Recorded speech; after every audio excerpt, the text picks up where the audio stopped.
How to download Amanda the Adventure on PC. Hey guys, welcome back to this YouTube channel. Today I will show you that how can you download Amanda the Adventure on your PC.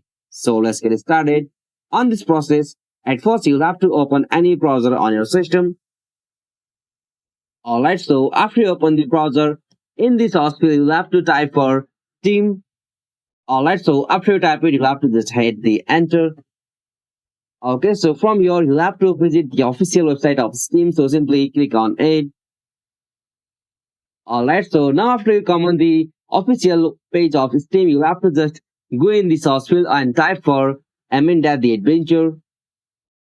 Alright, so after you done this, you'll have to just hit the enter.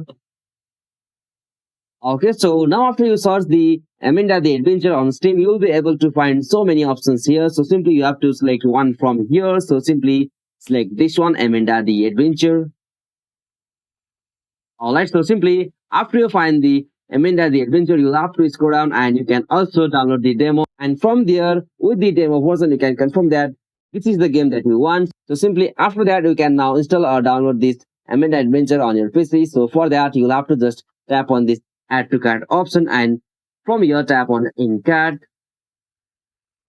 Alright, so right now I have added two games here. So you have to go the option continue to payment. So simply from here, you have to log in with your Steam account and password. And after you log in with your account, you'll be redirected to the payment method. So from there, you'll have to add a payment method like you can use your credit card or debit card. And after you made a payment from there, you'll be able to download the Amanda the Adventure on your PC. So this is the easiest and simplest method. Hope you found this video helpful to you. And please don't forget to subscribe our YouTube channel for more quick and short tutorial like this. Thank you for watching this video. Have a nice day.